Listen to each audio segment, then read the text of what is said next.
আমি আমি আমি আগেই ভেবেছিলাম যে এইসব ছোট লোকদের আচার আচরণ এরকমই হবে। আমি এখনই পুলিশে ফোন করবো। কত বড় সাহসে আমার মেয়ের গায়ে হাত তুলেছে। বাবা, এটার মধ্যে পারিবারিক ব্যাপার, তুমি এখন এসবে জড়িও না প্লিজ। ও ও তো এখন বুঝতে পারছে না, কিন্তু পরে ঠিকই বুঝবে। ঘোড়ার ডিম বুঝবে। যে পুরুষ একবার স্ত্রীর গায়ে হাত তোলে সে বারবার স্ত্রীর গায়ে হাত তুলবে। ও এমনটা কেন করেছে আমি বুঝতে পারছি না। এটা তো একটা অকর্মাক দেখি, কোন কাজ জানে, কোন যোগ্যতা আছে ওর?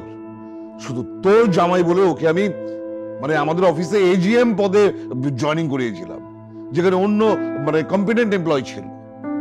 সেই ছেলে, সে বদমাইশ কিনা আমার মেয়ের গায়ে হাত তুলেছে, আমি ওকে ছেড়ে দেবো?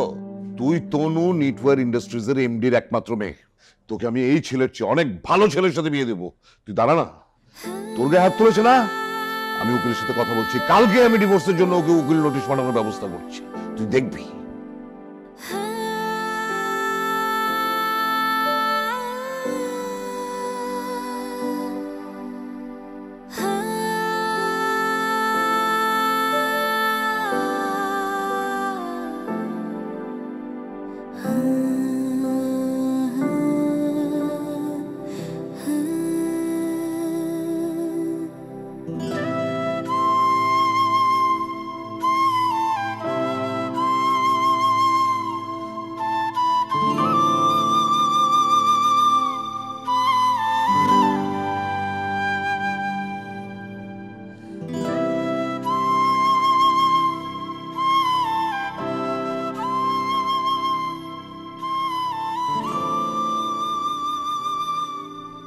তনু, আমার জীবনে কিচ্ছু হইতেছে না তনু।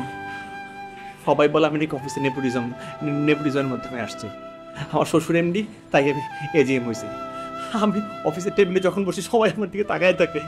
তনু, বিশ্বাস করে আমি অফিসে থাকতে পারি না, সবাই আমাকে বুলি করে, সবাই আমাকে বাঁকা বাঁকা কথা বলে। তনু তনু বিশ্বাস করে আমি কাজে কনসেন্ট্রেট করতে পারি না। এই কোম্পানি প্রপোজালে ভুল করে এই জন্য বাবা আমাকে বকে, বাবা শুধু সাদেক সাহেবের সামনে আমাকে বকে। তনু তনু প্লিজ, তোমাকে ভুল হতো না তনু। তনু প্লিজ, তোমাকে মাফ করে দাও তনু। তনু প্লিজ ছাড়ো।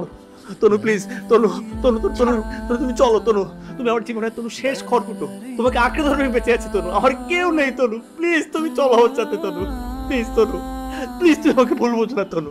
তনু তনু প্লিজ, তুমি আমাকে মাফ করে দাও তনু। তনু তনু থামো, তনু আমাকে তুমি মাফ করে দাও তনু, প্লিজ তুমি চলো আমার সাথে, আমার ভুল হয়ে গেছে তনু, প্লিজ।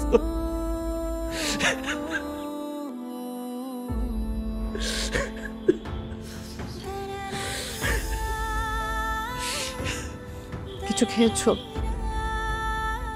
চলো একসাথে খাবো।